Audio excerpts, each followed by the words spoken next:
Hello and welcome to another edition of Grandstanders Live. I'm your host, Scott Kerman, and I'm joined by my usual cohorts, Uncle Joe McLaughlin, and he's JP's first son, Tim Howie. Oh, we have another great show for you tonight. So, boys, let's get it started. Breaking news from the Grandstanders Live desk. Patriots lose Jacoby Myers and then sign Juju Schuster-Smith. Smith-Schuster. I like this. I always like this guy, especially in Pittsburgh. Of course, I always thought he was a Patriots killer. Looks like a big kid, knows how to use his body. Is this an upgrade? We go to Uncle Joe first. Oh, certainly it's an upgrade. He's bigger, stronger, faster, runs better routes, got better hands. He's better after the catch.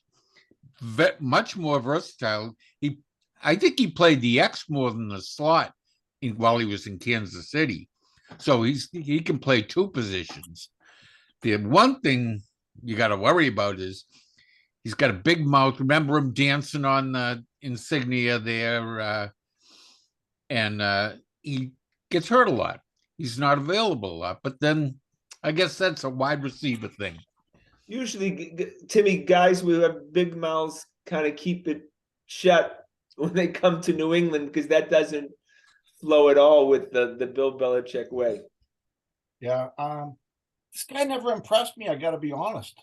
I was a big fan of Jacoby Myers. You know, it seemed like at some points it seemed like he was the only one catching balls for this team. You know, Yeah.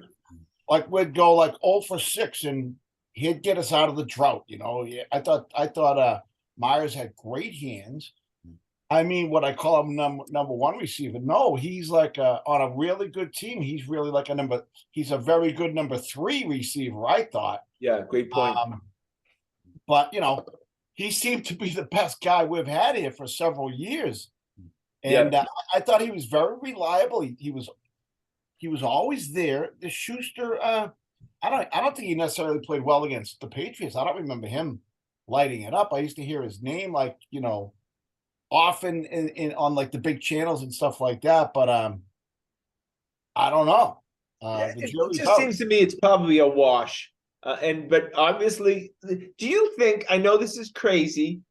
Do you think that the play to end the game against Vegas that cost them potentially a playoff spot? Do you think that had any effect on the way they perceived Myers as far as re-signing him? You know, I hope not, because he's done a lot of good here. And to judge a guy on one play would be horrendous, in my estimation. But you could argue that ruined the season, Joe. Oh, Definitely. There were many things that ruined this season. Yeah, plus, Mac easily could have made that tackle, but he looked like a 5-year-old girl out there getting run over. But Myers was a nice story because he was. You know, and to a larger thing, I can see that being. I can't remember a single person whoever made a really boneheaded play like that being on the team the next year with the Patriots.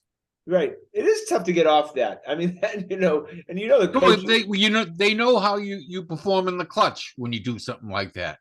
But Joe, he had a 1,000 good plays for the Patriots, though. Right. I agree with you. He's very consistent. He was very reliable and dependable, especially for like a young quarterback like Mac. But you know, you got to have a little talent. He just couldn't get separation a lot. Now, did they get Schuster on the cheap? About the same as what they were. It was 3 years, 33 for both, right? Yeah, crazy. Why not keep both? That's my question. Well, they're same position. Kind of the same position, except that Schuster can play the X too. But you already have a couple of guys you got that are playing the X, you know, in Bourne and Parker and Thornton. So I thought Myers had great hands. When you threw the ball to him, he caught it. He caught it even when he got smoked. He caught it like Wes Welker and Julian Edelman before him in that position. He held on to the ball. But he was a guy who couldn't find the end zone. Remember, it took him forever to even score his first touchdown. Maybe that played a little role in it. Well, I guess, you know, not a big play guy. And he wasn't an after yak kind of guy, whereas Schuster is, because he's a little bigger, quite a bit bigger and stronger. look, it could have been a locker room thing too, because if you're all of a sudden bringing in a wild card in Schuster, like you said, personality wise, maybe they weren't that that thrilled with Myers as a person. It seemed like Mac had a relationship with him since he threw to him. A lot of times, Mac didn't even look at any other receivers. He was just looking for him somewhere on the field. I never heard a peep out of Myers, so I can't imagine that was a negative. I'm just bringing it up. I don't know. You have to figure out this. There's some reason, because it's kind of awkward that you had a guy who's been in the system for X amount of years, like you said, Joe, has a relationship with the quarterback, and you send him away. You get a new guy in here who's been in the league for 7 years, who doesn't know Mac from squat. And he also injured quite a bit, as Joe said, right? Yeah. Yeah, Juju has been injured quite a bit. And but the other thing is, I heard that that 3 years 33 with Vegas is kind of phony. It's a 1 year, make it or break it. He's not guaranteed anything beyond the first year. Oh wow! So really, they really weren't interested in bringing Myers back at all. Well, I think they're interested in upgrading that wide receiver room. It stinks, right? Yeah, right. And I would not be happy if they bring in Hopkins. I feel like he's done. Oh, he'll never be here. Remember, Bill O'Brien got rid of him. Remember, he couldn't get rid of him fast enough. What did he give him? He gave him to Arizona for like a 6th-round draft pick. He couldn't get rid of him fast enough. Something happened there. I forget. He told one of the coaches to go fuck himself or something. And O'Brien had him out the door that afternoon. It's been uninspiring to me 48 hours as far as the free agency has gone with the Patriots. Which isn't that disappointing to me, because do you remember we blew the league out of the water 2 years ago with all our free agency signings, and it turned into Jack Squad, right? Well, not Jack Squad. They got Judon, and I mean, Yeah, but that really never materialized into anything. Yeah. We got Judon. No, but it didn't really materialize into win, Scotty. No, it didn't. No, I mean mediocrity. Right. Yeah. I think there's a pattern to how he builds his team, and this year won't be the big splash free agent unless Bob Kraft tells him to. They've got a lot of draft picks. What do they got? About 12, 13 11 picks, I think. Yeah. They got a ton, so that's a lot of people coming in new. And they got a lot of guys coming back from last year that were new. So I've read a couple things on the way to success in this league is not through free agency. You have to bring guys in and build them into your culture. And every time you bring a free agent in, they're bringing a culture from another team there, different way of doing things, and it's an adjustment period. And sometimes they can bring bad habits with them too. So I don't, other than like offensive linemen who kind of just do what they do, I'm not a big fan of free agents. I'm just not.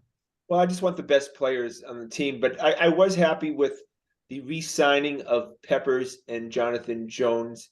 I thought that was important. So on that defensive side of the ball, again, that is the strength of the Patriots, the defense. Yeah. Why can't we ever go out and get, though, like a top wide receiver? Since Randy Moss, we haven't done it. No. Yeah. Well, they're prohibitively expensive, Tim. They get a lot of money now. Now you're talking like 20 million. If you were to trade for one, they'd come here, so you'd have to trade something for them, maybe a 1st-round pick, say. And then when they get here, they're going to say, well, I ain't going on the field until you renegotiate my contract. Yeah. I want more money. That's the problem with trading for wide receivers. It seems like you need those guys to win these days, though. Yeah. Well, you have to get lucky and draft them or develop them. There's not, especially at that wide position where, like Randy Moss was so good, Mike Evans, guys that can. And we don't even have a quarterback that can throw that deep ball for the sideline contest. No. Mac hasn't thrown that ball yet. Can't even throw a Hail Mary. Well, he can heave it up there, that rainbow, and you got to run under it. But he can't throw it to you down the field. Well, fellas, they've signed 2 offensive tackles in the last 2 days. 3 makes me believe that the number 1 pick is not going to be an offensive tackle. It still could be. You might need, it's all second tier talent. And actually, it's 4 because they tendered that Kajus guy. Yeah. Yeah, they tendered him. So it's 4 guys in the last couple of days that they signed. Yeah. One guy in Reef or something has been around forever. Yeah, he's 34, but I remember he was a first round pick. He was like top 10 pick. And Anderson from the Broncos. Who was the other guy? Oh no. Is Oh, the the kid we got from the Jets. They re-signed him on a 2-year. Oh, McDermott. deal. Yeah, that was a Yeah. while ago. Yeah, right. That wasn't recently, but yeah, no. Look, it all screams for drafting a wide receiver in the first round. And Timmy, we know how well that went last time we did that. Oh my God, how many times do we know? I mean, N'Keal Harry was arguably the worst first let's round pick in the let's history go of the through the Patriots. years all the way back to who did Pete Carroll take number 1 there? The little skinny kid turned out to be a head case. Which one? Hartley Dykes? No, the little skinny kid that we might have won a Super Bowl with him. I'm not sure. Wide receiver? Wide receiver, little skinny kid.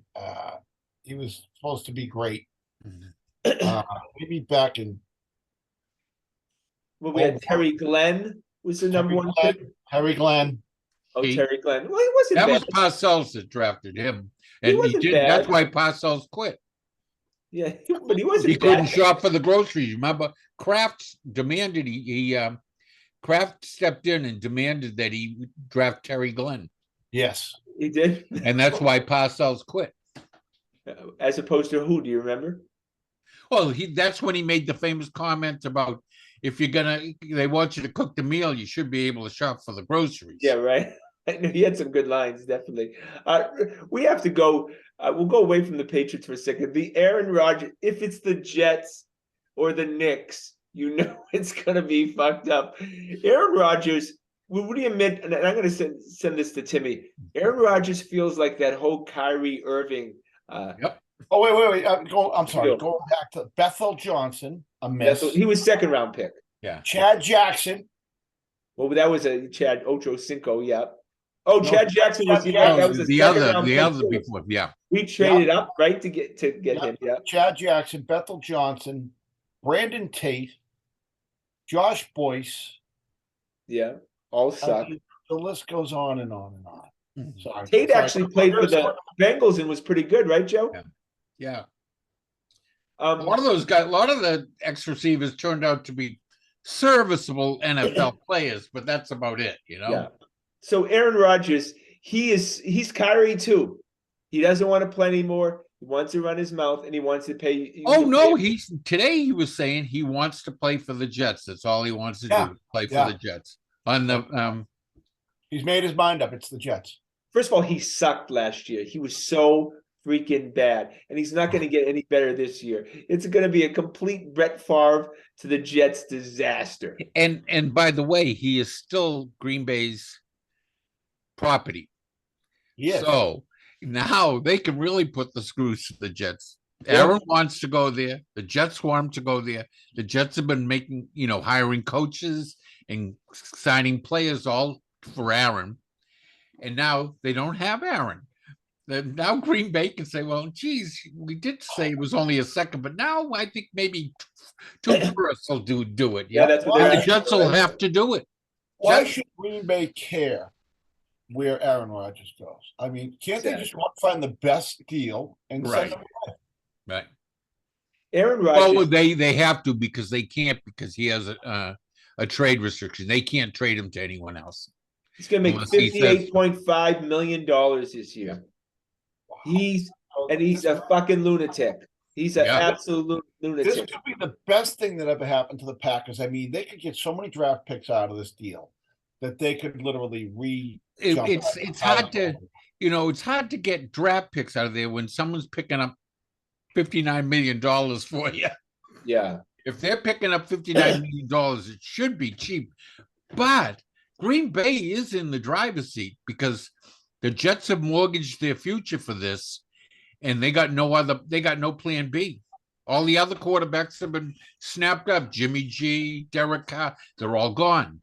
The musical chairs, the music has stopped, and they're stuck. All right, so this year the Jets have the Jets have to give away. I'm sorry, I had it. They have the 13th pick, the 43rd pick, the 74th pick, and the 112th pick. Well, you're probably going to get a first and second round, I bet. It might be. Originally, the deal, I think, was just the second rounder. Oh, yeah. And the Jets would take care of the money. Oh, okay. Yeah, right. But now that Green Bay has them over a barrel and they have the leverage on them, they might extract a player too. Maybe a player come back. Yeah, they're just, or shop them around the league. Maybe the Jets have an outstanding defense, and the Packers might want one of them guys. They had a pretty lousy defense last year.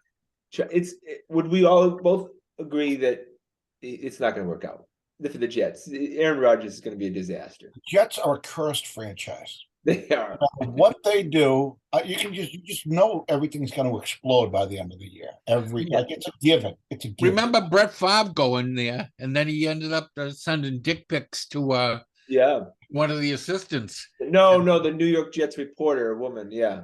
Yeah, well, the media consultant or something. Yeah. First of all, Aaron Rodgers is used to the Green Bay media. Go to New York. He's going to be in the back. He thinks he's smarter than them too. He's just like Kyrie. He thinks he's so much smarter than everyone else. Oh, he does, right? Every word should be engraved in fucking stone. Yeah. He's such a bore. Yeah. He's not a good person. He's just not a good person. No, he's an asshole. Narcissist times 10, I mean, it's so arrogant. Doesn't it sound like history repeating itself? Remember Brett Favre going there and totally. It's the whole thing again. Oh my God. The Jets don't learn. They don't learn. No. And they're mortgaging their future for 1 year, and we know that never works out.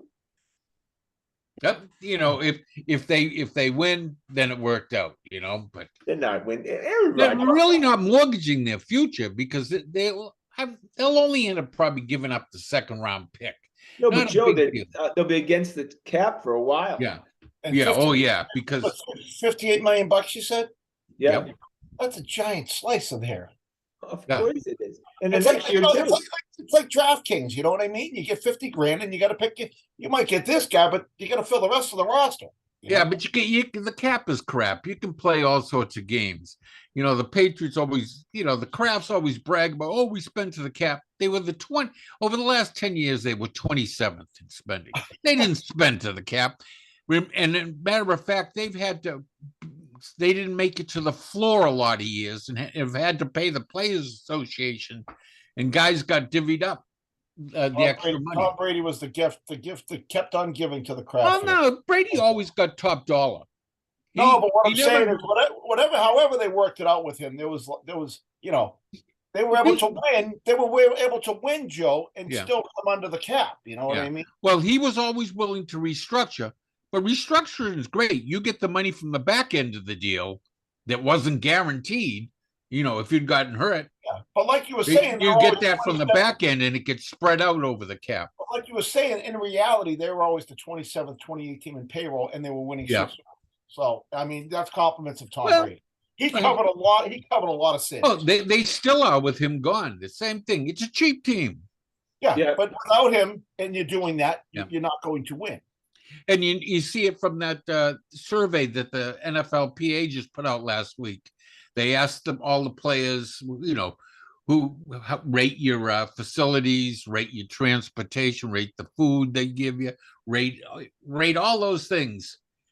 Patriots came in 24th. Yeah, well, and it wasn't winning teams that won. You say, the winning teams, everyone will vote that. No, Houston Texans, Miami Dolphins. No, Chiefs were the last. I thought they were 30th. Chiefs. They may have been. That shows you, they're not spending money on. What Joe's saying is the teams that came in the best were the losing teams. Yeah, right. Teams that were winning were down the bottom. Yeah. They're all bitching and moaning. The rest of us, we don't ever walk into a place and get a free meal. So I'm not that impressed by them. What I couldn't figure is I think they came in 27th in transportation, and they got their own 2 planes there. Yeah, I don't know. What is he chartering the planes out and putting them on commercial? they're all just bitching and moaning. Nobody feels sorry for professional athletes as far as getting stuff. They're always getting free stuff every time they The go only there. ones I do feel bad for are professional football players for the beating that they take in the lifespan of the typical career.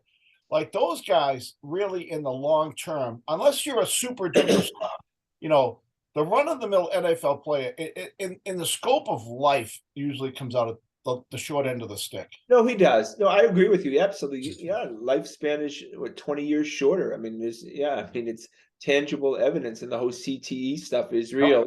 But again, on the day-to-day thing, they're still getting paid millions of dollars, and I'm not really worried. Most of them blow it. That's the problem.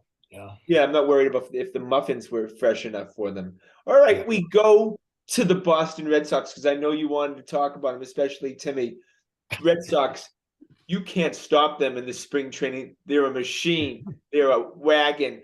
But good news today, Garrett Whitlock, who we all love, who's completely misused last year in the starting rotation, pitched 3 innings, looked good. Can they just stick him in the bullpen where he belongs? Oh, does he belong there, or is he a piggyback guy? Well, bullpen. All right. Well, that's a bullpen, Joe. Yeah, but he was sort of like Rich Hill's little brother there. Rich Hill would pitch. No, I know, but he'd come in and pitch 3, and that'd be the game. Well, that's Scotty, how do we get the most use out of him? Do we get the most use out of him? Doing 2 or 3 innings like 3 days a week, or do we get the most out of him? Yes, I think that's as a starter. I don't think he's physically durable enough to be a starter. I think he's made to be a reliever, and I love that kind of weapon you have in your holster. 3 times a week. Do you want to do that like they did last year? If he pitches 2 innings, he gets 2 days off. Pitches 3 innings, then 3 days off. Pitches 1 inning, 1 day. Well, off. whatever. he's coming off. Yeah, I guess to whatever they feel like they need to do. But he is quite a weapon to have. You know what I would love to see, and this doesn't happen anymore. 6 innings out of the starters. You have a 7th inning guy. You got an 8th inning guy. You got a 9th inning guy. Like the old days, Yeah, I'm breathing the 7th, Timberland in the 8th, Folk in the 9th. Yeah, thank you very much. But now you're lucky to get 4 innings, right? 4 innings is 5 innings, like a great start now, right? Unfortunately. All right, Tristan Casas. Great OBP. Did you see the article about him in the Globe?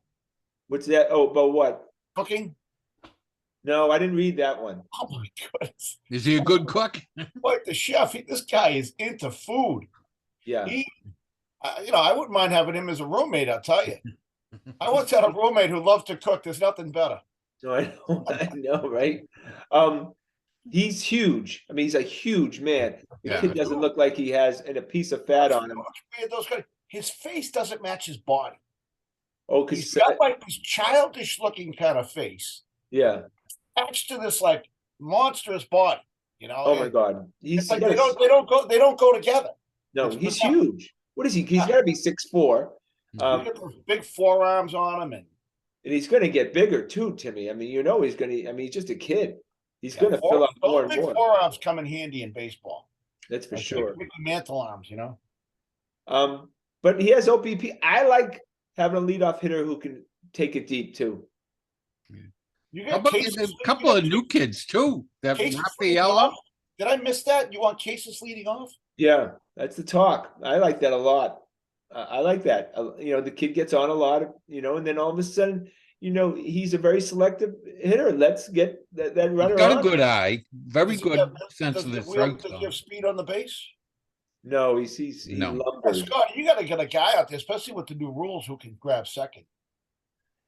Yeah, but if you have Devers batting second, he's not going anywhere if he's on first base. What are you going to steal with Rafael Devers up? I think you're going to have to put Devers is going to have to assume, a role further down the lineup. Yeah, that he's being wasted as the number 2.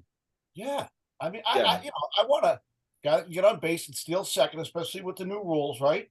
And then a guy to move him over at second, and then bring Devers up, and then Casas fourth. Yeah, a real good man with the bat number 2 that can move you over to third too.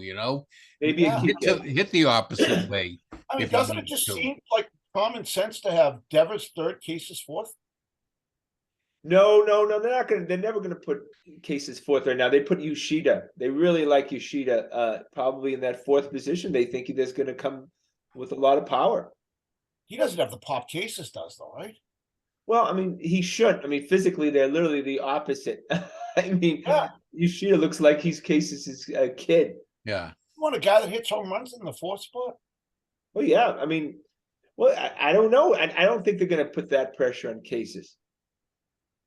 I mean, that's a lot of pressure to put on a rookie. Is a bad. Yeah, Yoshida, while he's new to us, is a veteran. Yeah. Right. They're not going to do that with Cases. No way. I've not even heard anything. Justin Turner's probably going to be your fourth spot. Not ideal. Sounds like a team that's not going to win a lot. Especially a guy that just got hit in the face with a ball. That usually takes a while to get back to sticking your nose in it again. So do we see Cases as the eventual number 4 hitter, though? Oh, great question. Yeah, absolutely. I do, Joe. Yeah, because it's not going to be Bobby Dahlbeck. Oh, I don't know if That's who they were grooming for it. Speaking of Dahlbeck, they have him at short. But we've had so many failures with these guys coming up, in the Michael Chavises and the Bobby Dahlbecks and Jaron Durant. All these guys were highly touted prospects. None are panning out of late. No, they're not, Joe. That they need Cases to be something. They really I don't want to see Dahlbeck in the lineup. I don't think he's going to make the roster. I think he was playing shortstop yesterday. Yeah, he was. Yeah, I don't think he makes the line. Tallest guy ever. Oh, he's going to be on the team for sure. You think he makes the 26, man? Yes.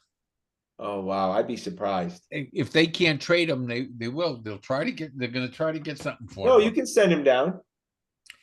Yeah, you probably could, but I don't think they will.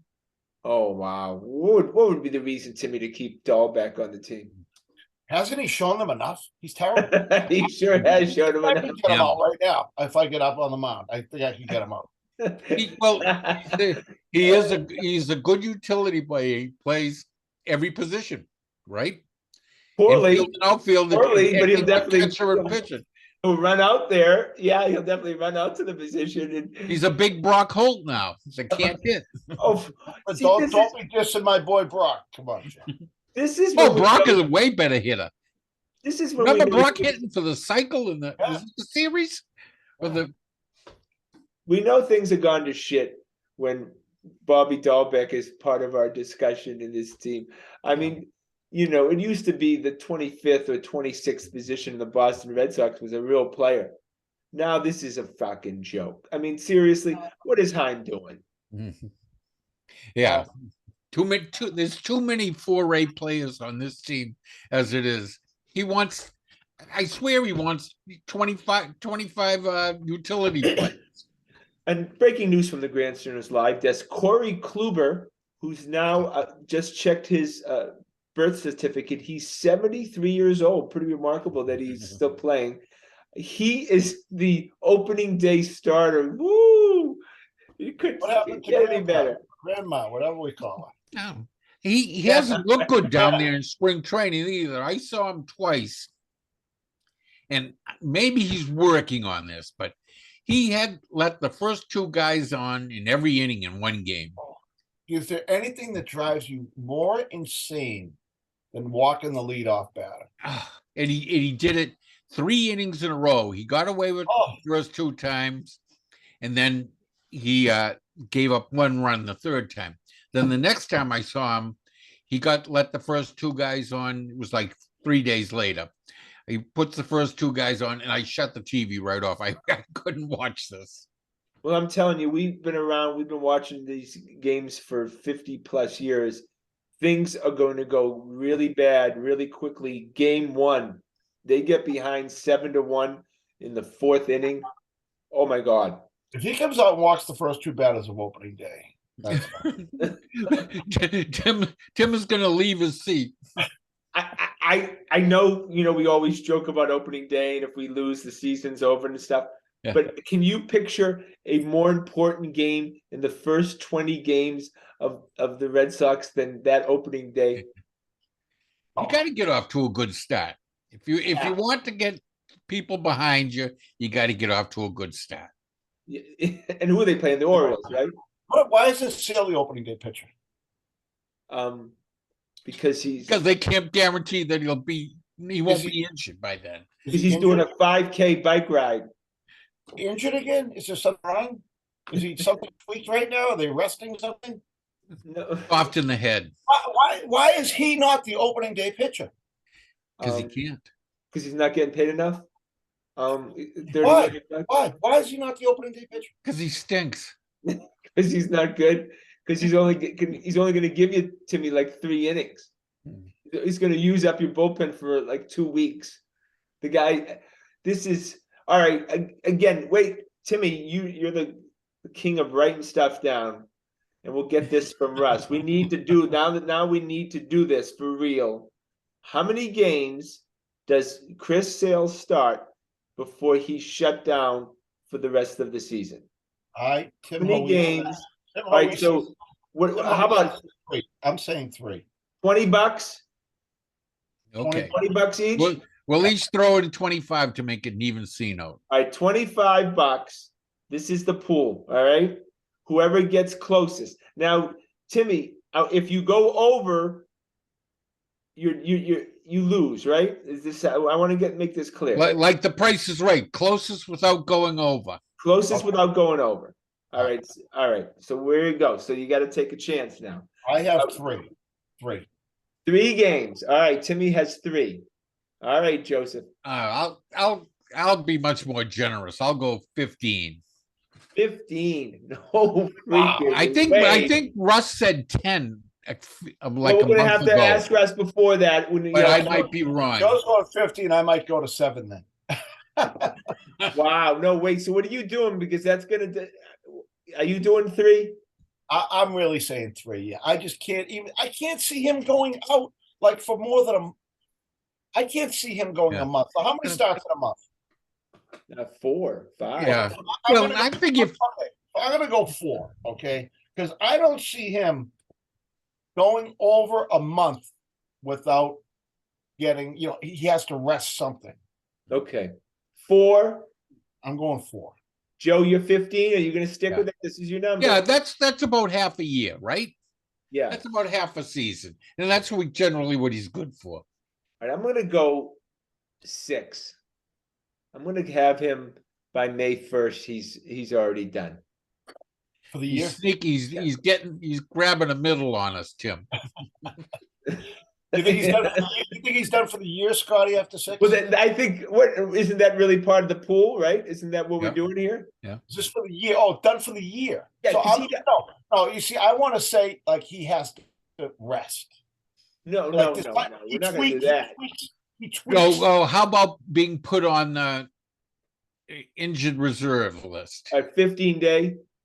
Yeah. What do they have? A 10-day? 15 days? 15, 21. Before he has to be officially put on the injured list. Yeah, we'll do that. We'll do the officially on the injured list, which helps your number, Timmy. Yeah, because I don't think he'd be done, but I think he's going to tweak something. Yeah, or he's going to have discomfort somewhere, and they're going to shut him down until further notice. Because that 10-day, if a guy comes up to his next start and he says, I don't feel great, they put him on the 10-day retroactive 5 days ago. So you missed another start, and then I thought we just started this discussion. We're like they say he tweaks something and they have to look at it, man. He needs some rest or something like that. A little inflammation in the elbow or something. All right, that's how we're doing. Joe, you want to change now that we've set those rules? Onto the DL? No, I'll say 15. I'll say he thinks he's a trooper and he'll tough it out till then. So now the DL is half a season. The DL is 15 days. I think there's a 10-day. I think there is a 10-day. I don't know if they got rid of that or not, but yeah, there used to be a 10. They changed it. So I don't see him making 3 after 3 starts. I say he's gonna tweak something. Yeah, because that 10-day, and half the time they do it retroactive, so that they're only on the list for 5 days. Say. Yeah, but let's be honest. Chris Sale does everything big because he's from Florida. And so when he gets DL'd, he gets DL'd. He gets a 3-year DL. Yeah, he goes home. I mean, come on. He's used to the paycheck. He's good. He thought he was getting cheated there for a while, so he got hurt on his bike to flush it out there. But Heim will talk about these appearances in spring training and just talk about how well he pitched. And well, he sits on the DL. So Scotty, you're saying they're so afraid of his poor performance, that's why they're not having him start opening day. He hasn't earned it either, Tim. I don't think. Well, how does Corey Kluber earned it? It's not like Corey Kluber's not. But Kluber must have shown Cora more than Sale. Oh my God, that doesn't say much. Yeah, it's a low bar for sure. What's our starting five now? Kluber, Sale, Pavetta, Houck. No, probably Crawford. Cutter Crawford will be starting in the fifth one. Yeah, Crawford, and they won't really need a fifth starter for a while. I don't know. Those are four: Crawford, Pavetta, Sale, Kluber. Then Winkowski. Yeah, Wink, Stinky Winky, because Paxton is still. Cutter Crawford will be your 5-man, and then Winkowski until Paxton comes. Paxton's not going anywhere. I know he's right there in the Sale category. I watched him pitch. That guy has no interest at all. He couldn't. I've never seen somebody describe a little boo-boo the way he did.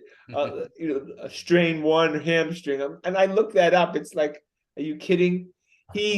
Don't expect 0. You're getting literally nothing from him. He will pitch an inning. He will walk off the mound, and that's the last time you'll ever see Paxton. And Keim will have paid him like $20 million to do absolutely nothing. Yeah, he picked up the option for this year. Surprise. Heim is, seriously. All right, let's do it. Heim's hoping and praying, but it's not happening. Second pool, we don't have to do money for it if you don't want to. When does Heim get fired? Give me a date. Timmy. All-Star break. So whatever. What is that? July 1st? Yeah, around July 4th somewhere. Yeah. Joe. I say he gets through the whole year because they very rarely fire general managers during the season. You get the whole year. So if he gets fired, it's after the season. Yeah, I don't think he's going to last that long because the tortures are going to be. He might get fired before the season, but not. Tortures are going to be out quick. All right. So I got. So you said the whole season, so he doesn't get fired. Yeah, not this season, not till next. So you're giving me October 3rd or something. Yeah, we'll say that. Okay, because we're gonna do it. I'm gonna do August 1st. I'm gonna say by the middle of summer. The dog days of August, and the fans are in revolt. They gotta throw this guy's head to the 30 crowd. games out of first. Training camp has started, just about started for the Patriots, and that's it. Yeah, I mean, look. Other than opening day, I don't. There's no excitement at all. There's literally no excitement for the Red Sox. Nobody's talking about it. Nor should there be right now. I mean, have you ever remembered this less buzz? No buzz. And they had they had us 2 years ago. They had us. They had us. They had only the diehards are banging the drums right now. Not a lot of them. Look, Joe, they wait for last season to start. When the year ended the year before. Mm-hmm.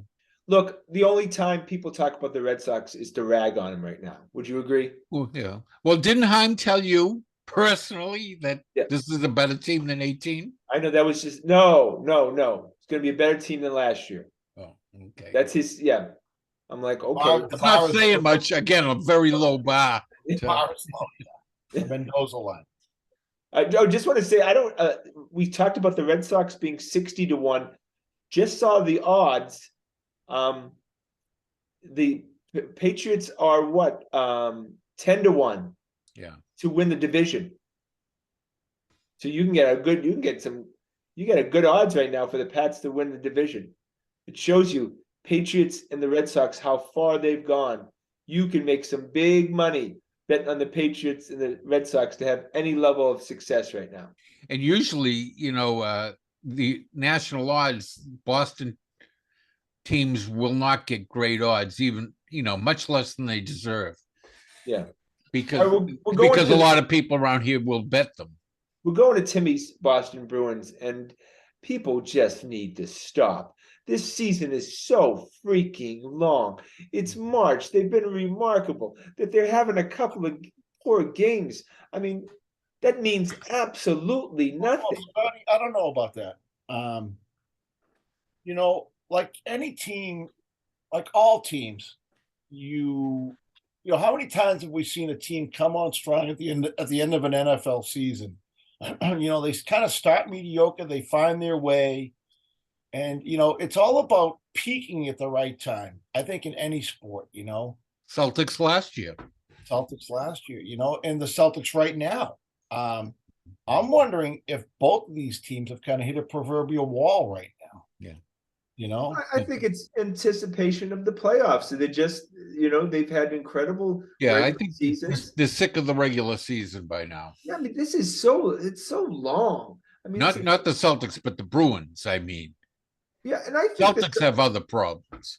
I think there's some kind of with the Bruins in Montgomery's been doing it to some level. There's some kind of, load management right now as far as this, obviously resting some of the players. They can afford to lose some games. Wouldn't you prefer them to rest guys than to I don't want to panic. It's just they look a little different the last few games. They've come out very poorly. Now they didn't even play the first period of the last 3 games. I mean, we've seen what they can do. They can thoroughly dominate games, and we haven't seen that the last week or so. That's human nature. They're ready to amp it up. Oh, I know. You just wonder if they, peaked already in there. But geez, Chicago's a terrible team. Worst offensive team in the league, and you give up 6 goals to them. Detroit's no juggernaut either, and Detroit took it to us. It's just not. I don't mind it. I really don't. Seriously, look, we pressed for the Patriots to do the perfect season, and that was a complete mistake. They played that hard game against the Giants the last game of the season, and they said at the end that ended up tapping them out, and they didn't have anything left. That was like the climax of their season. It was all downhill from there. To me, if the Bruins don't win the Stanley Cup this year, this would be like my worst childhood memory of 1971. Yeah, that is like my worst childhood memory. When they were up 3-1 over the. Oh, they lost to the Canadians. Yeah, they lost to the Canadians. Okay. I remember walking outside, and even the birds were quiet. I mean, there wasn't a car on the road, nobody walking on the streets. I was 10 years old. You couldn't hear a sound in the city of Boston, like for a half an hour after the Bruins lost that game to the Canadians. I hate Eddie Johnston because that penultimate 5th game there when he blew that game, him and Don Orey and Dallas Smith, just. How was this? Play Achievers every game, Okay, in the modern era, how would this compare to the Patriots in 2007? Because look, 71's not the modern era, Scott. Yeah, 71. No, yes, only 50 something years ago. Yeah, I was 5 years old, but it was not the modern era. You're lucky because you don't carry that memory with you. Okay? No, right. I was just 5 years old, and I was a Bruins fan, but not like. Oh, it was painful. Like that. No. To me, that was a greater loss than the Patriots' undefeated season. Is that right? Wow. Yeah. Joe, would you say so? Yes, the way they fell apart in that series, because it wasn't just over the course of an hour or two. It was over the course of a whole week. You watched things unravel. As a 10-year-old, I wanted to kill Ken Dryden. I wanted to go and personally assassinate. Rookie goalie Ken Dryden. Could have done that too. Finished the season at Cornell. Like he was a kid coming out of college. He played a college season. And I thought he was a cheater. He was so big, he filled up the whole goal. Scotty, think of this. It's like a goalie who played for BU until the end of the season and joined the Bruins. Well, they didn't have a book on it, right? That was the worst. And the Patriots, losing. And I attended that Super Bowl where they lost. Yeah. That was painful. But this will feel to me and to people under a certain age, this will feel like that because look, the Bruins have the best record in the history of the NHL right now for this amount of games, and we're deep into the season. The Bruins have to win the Stanley Cup right now. They have to, and they have as long as our goaltending stays strong, I'm still okay. I haven't jumped off the cliff. You know, look. I have people texting me all during the game saying how mad they are at the Bruins right now for the way they play, and they're bashing this new guy that we got, the latest acquisition. Hathaway or Bertuzzi, yeah. He hasn't looked really good. No, I don't know if he's a good fit with this team. I don't know. They've tried him on 3 different lines. It's they're not doing a good job integrating him into the system. That's all. Right now, he's not looking like a good pickup. But Orlov has been a good pickup. Oh yeah. Oh yeah. Hathaway too. Yeah. All right. Well, it takes a while. Look, and then Hall's going to be back soon. Foligno, is he out of here? Is he done? Doesn't look promising, but I think Hall's an important addition to get back here. He brings but they might, to keep Bertuzzi on the roster, they might keep Hall out until the playoffs. Well, they gave up a first-round draft pick for Bertuzzi, so yeah. So otherwise, they'd be over the salary cap, and they got to get rid of someone. They gave a first-round pickup for Bertuzzi? I believe so. Yeah. Wow. I think next year's. Wow. Yeah.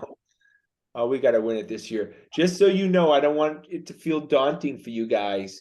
For the Celtics and the Bruins to win, they're going to have to win a total of 32 playoff games. Yeah.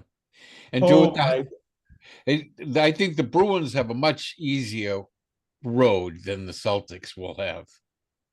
Yeah, I guess so, right? But hockey just seems to be a wild card much more than hockey in the last 4 years has become, haves and have-nots. They don't have a good. It's not competitive a lot of nights anymore. There's so many teams that just don't have the money. All those Canadian teams, they don't have a pot to piss in. The Phoenixes and they don't have they're half of them are going bankrupt, So Edmonton's pretty good, and Calgary looked pretty good against us. Edmonton looked even better. The nightmare is that you run into a red hot goalie on one of these. A Kenny Dryden, a rookie goalie, Kenny Dryden. Well, how about that star player for Carolina is out for the whole season, and that's going to be a great loss for them. That's a tough team. That's a big, strong, fast team. They're a tough team. The Maple Leafs are a tough team. Tough outs, yeah. Right now, we would play the Islanders. Yeah. I'll take that. They're just a boring team. The Bruins will beat them every time. It's just the games will be boring. Right. This team is currently constituted. I can't see anyone beat them in a 7-game series. Oh, did you just jinx it? Well, I might have, but they're a solid team. I don't know. Keep that to yourself. I'm with Tim on that. They should win. I bet you they'll be favored to win every 7-game series. Oh, you barring major injuries. Scotty, I'm just saying something that's obvious. You know what I mean? I don't know. I don't know. They set the record for the quickest 50 wins in history. We got to be careful with this stuff, Timmy. Come on, we need this cup. It's important. There's too many bad teams in the league. That's why 25 of those wins wouldn't have happened just 5 years ago. I think. All right, Timmy, you got a lot of pressure on you now. You just laid down. Well, I'm just saying what. He's already backtracking. He's turning red. No. Well, poor Tim. He's married. You have to sign up for next year. You have to sign up for next year's season's tickets to get the playoff seats. Let me tell you, one of the best investments you can do right now is become a Bruins season ticket holder. Oh, you're going to make a shitload if you didn't. They raise the prices 20% for next year? Did they? Did they? I didn't 10 to 20%, or every seat up 10 to 20%. You can sell every game for a profit. Yeah. Oh my God! I think you're going to be able to sell maybe even second round for a 1,000. $1,000 a seat. Right now, just regular season. If you're a Bruins season ticket holder, you could probably make enough on the aftermarket. Like it's like a pretty good job. Like if you just have 2 seats, if you had like 8 season tickets right now, you could probably be pulling in $1,000 profit more a week. A game. Yeah, per game. Well, how much your seats cost per game? 114 Each, and so you can get $250 for every game minimum. You can get $500 for Saturday games. Holy jeez! Wow. Now I'm saying this because I get a 1099 for this now, so I can say it publicly. Yeah. The NHL The playoffs. You put your Saturday seats up there for $500 and they're gone. The playoffs. I've already saw the first round, first game, balcony. What was it? 500. Yeah, so now you want to go to the game, but you look at how much dough you can make, and you're like, oh, Yeah, right. Maybe go buy. It's amazing. The Celtics don't come close to that on the aftermarket. That's why you could be like Scotty. You sell the tickets and then you sneak in. Oh, absolutely. We know how to do that in Fenway. That's for sure. Let me use the bathroom here. Financially, really, the Red Sox are probably the worst investment you can make, right? Because you'll be lucky you have price on the aftermarket. Oh no, I have. Yeah, I don't think you'll get your $6. Yeah, no, there's no resale value for the Red Sox. None. Zero. This is why. Imagine if they had like a stadium that fit like 55,000. Oh my god! What's the biggest ballpark out there right now, capacity wise? Is Yankee Stadium? Dodgers got like 65, right? Who? Yankee Stadium will fit 65. No, not the new one. No, probably 50. That's why you want to keep these ballparks like kind of not too big, because you'll devalue your tickets. Well, they don't. Yeah, they don't build them. They build them around 38,000 now. The new ones.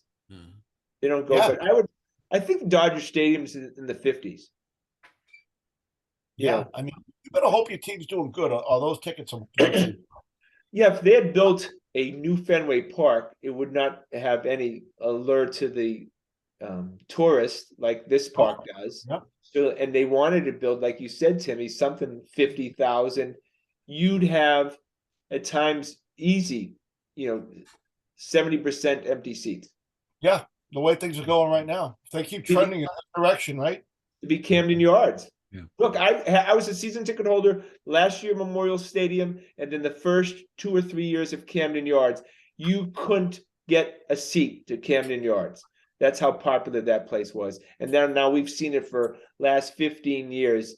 Every time you watch a game there, it's lucky if they have 5,000. Oh, same with the Indians. You remember when they opened Jacobs Field? They set every record for consecutive sellouts. Right. Well, they had a great team. Yeah. So I don't know what the Red Sox financial model is, but we know what it's like when this team's hot.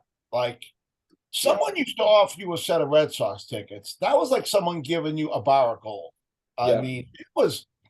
You'd call a friend, hey, you want? Oh, they'd be so excited to go. Now it's, I mean, they might be saving money on one end, but how much are they losing by losing the interest of the city?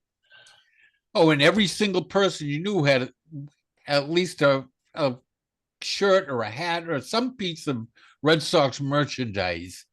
Yeah, any cookout you went to, any party you went to, half the people were dressed with Red Sox stuff. How much was Mookie Betts really worth to this franchise? I mean, that was a horrible financial decision. Horrible. I mean, fill seats. You need. You remember the days when you're flicking through the TV and Big Papi and Manny were getting up to bat. You didn't move the channel. Yeah. I mean. That's the kind of guys we need on this team. We should have Xander Bogaerts and Mookie Betts on this team. And it's come to both sides have come to regret that deal. Both Mookie and the Red Sox. John Henry said he regrets it, and Mookie says he regrets it. Yeah, look, I mean, it doesn't matter now. Like, they got rid of stars. All right, we finish up with the Boston Celtics. So right now, if we had Xander, Mookie, and Devers, But Two, that's a three, solid four. core. 2, Oh. 3, 4, right? You're not turning the channel. Yeah.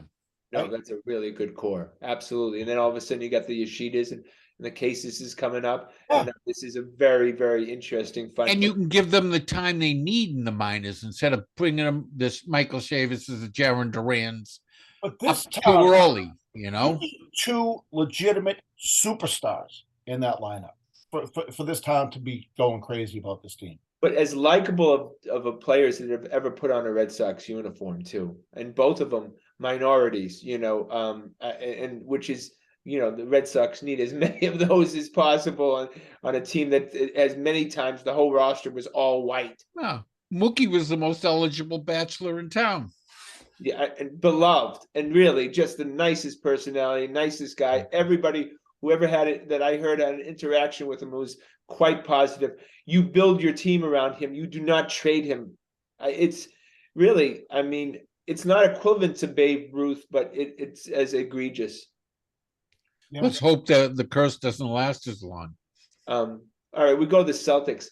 I'm finding this watching the Celtics. I know we have a sports show and stuff. Kind of tiring to watch them. It never seems they get a flow, and it just what is it right now about the team that is difficult to watch?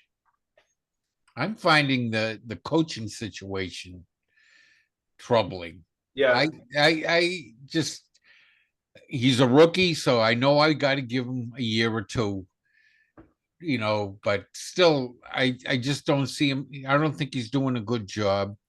And I find it very disconcerting that Stoudemire would leave in the middle of a season to take a demotion, go to college. no, that's not demotion, Joe. What are you talking about? If your life's desire is to be a head coach in the NBA, it's a demotion. Joe, You've said, I'm not going to make it. I'm going to go take the lesser Joe, job. what are you I'm going to talking give you about? I'm going to give you another example. I know some good college coaches, right, who have left to take jobs at prep schools. They give you a house, a gorgeous house on campus. It's a lifetime job, right? Yep. You got to be If you home win. for dinner. You're going to be home for dinner every night. You're not going to be going here and there and there. I mean, those big time college jobs are pretty sweet. You're only going to play 30 games a year instead of never take your 100. wallet out of your pocket ever. You know what I mean? That's his alma mater too, Joe. Remember Oh, is Stoudemire? it his alma mater? Yeah, Stoudemire was a big star in the NBA. The guy made over $100 million. I remember him. He made over $100 million. He doesn't need the dough. You're the king of the campus. And oh my God, the guy cried during his press conference. He's so excited. He can't believe it. I mean, my God, of course, who wouldn't take a big time college? He can be, remember Bobby Cremins was there. He was there forever. All those guys, they'll last for 20, 30 years. Look at like the BC hockey coach. I mean, it's a great life. Yeah. If you win, Patrick Ewing just got fired this. Yeah, but they gave him like 6 years of horrible coaching before they got rid of him. 2-20. Yeah, he was terrible. Yeah. Maybe he's not a good coach. He didn't have a lot of coaching experience before he took the job. But in the college ranks, all you got to be is a good recruiter. If you can recruit talent, you throw some talent out there, you're a good coach, I mean, like Stoudemire's got plenty of money. Like he doesn't have to worry about money. I mean, how much money can you spend, right? If it was me, that's a sweet job. Oh you my get God, yeah. kids. There's a Great lot. atmosphere. Yeah, and I mean the NBA. What's 5 years and you toast pretty much. You Remember, you're the king. You're the move. king as a coach in college. You're just the valet in the NBA. And Jaylen Brown says he'll be a recruiter for him in Atlanta. So Jalen's already a big star in Atlanta. NBA egos. You know what I mean? You're not really the boss. You're just a babysitter in the NBA, basically. Yeah. Oh They're all getting paid a lot more than you. And also, these head coaches in college basketball, the big time ones, they get paid a lot more than the head coaches in the NBA. Mike Krzyzewski, look at the beautiful life he probably had, down at Duke. Oh, Coach K. Oh, what a life. If you, I think it's like 40 of the 50 states, the highest paid public employee in those states is either a head football coach or a head basketball coach. What school did Stoudemire go to? I think he's Georgia Tech. Did Pretty he? sure. I didn't think he was an alumnus. Yeah, let me That's check. that's a good situation. I Yeah. think he is. Remember he was a big star. I'll I check think that. he is from Atlanta, though. Yeah, I mean, it would. Yeah, let me see. Let's here. Hold on. But I just find it disconcerting that someone would leave in the middle of a season. Well, no, I've never seen that before. That's the job. I mean, that's his job. But have you ever seen that before? Yeah, of course. Yeah, I mean, that's when they Georgia Tech Yellow Jackets. Yeah. yeah. Oh, I don't know what town Georgia Tech is in. It's in Atlanta, the right side outside Atlanta. So it's probably some nice little town. Like my nephew goes to Georgia. It's in Athens, Georgia, a beautiful little quiet town. You can live like a king down too. But Joe, remember, it's recruiting time. This season may not end for the Celtics until like middle of June. Yeah. If you're hiring this guy, he needs to leave. Well, usually the head coach is just the finisher. The assistant coaches do all the recruiting. Whoever you've hired as your assistants do all the recruiting. You only come in, to close the deal on the biggest ones. Otherwise, it's all your, assistants do that job. Well, the Celtics are feeling like a lot of racehorses I bet on. Looking good, then they come to the final stretch, and then they're headed to the glue starting factory. to fall back. I mean, they're staring at potential third seed now. They look bad against bad teams. Yeah, uninspired. What do you think? You think there's dissension among the ranks? Well, one thing we've said all along is that you live and die with the three. If the shots aren't falling, it's a long night. Tim, to your point, I saw a stat today. The Celtics are 26-0 when they shoot 40% or more from three. When they're hot, they're hot. They're 26-0. So that means when they're not shooting great, they're 21-22, a 500 team. Yeah. That goes to your point. When if you're not shooting good, if you live by the three, you die by the three. Well, boys, they're tied in the loss column with Philly for the third seed. Yeah. So right now they could end up third seed, and then if they end up playing the Knicks in the first round, oh no, we could get kicked out in the first round. I don't see the Knicks beating us in 7, Scotty. It's going to be a hell of a series. Yeah, but like I said, those threes have to be falling. When they're falling, this team looks unstoppable. And when they're falling is when they're moving the ball. It doesn't seem like they're moving the ball like they were earlier. Yeah, when the threes are open threes, they'll hit them, and you get that by moving the ball, by making that extra pass to find that open guy. All right, final question before we end the show: would the Celtics have been better off with Ime? Joe? Yes. I don't like to say, but yes, I think they would have been. And I think Damon Stoudemire would still be here. Remember, he was Ime's guy. Ime brought him. No, that was the one guy Ime brought. Joe, I mean, if he got the opportunity in Georgia Tech, he wasn't going to. He might not have been interested if he had. Oh, he might have had feelers for head coaches. Yeah, I mean, you could have been right. Yeah, I don't know, but Timmy. I agree with Joe. This coaching thing. It's like this guy's trying to reinvent when to call timeouts. I mean, for our life, right? We've seen, okay, this is when to call a timeout. Why does he think he's going to come in and change the dynamics of when you call a timeout? Because Tatum tells him to. I think the issue, guys, right now, as we currently speak, and I agree with you, Timmy, about the timeouts, is that his relationship with Grant Williams, Ime was able to handle Grant Williams much more as kind of an adult figure. Grant Williams has zero respect for Mazzulla, zero, and now they're battling, and you can see, Grant was an important piece of the puzzle, and now he's pretty much in the doghouse. Well, he should be in the doghouse. I mean, Maybe He's like not getting the most out of Grant Williams right now. No. They need Grant Williams to get to where they want to get to. I mean, who do we blame for that? Him or I mean, if I was Missoula, I'd be Grant Williams would be in my doghouse too. Maybe Ime had a secret way of getting through to Oh, Grant. he was Ime used to fight with them all the time too. Yeah. They had yelling in the playoffs last year. They were yelling at each other I know. because Ime didn't like them mouthing off to the refs.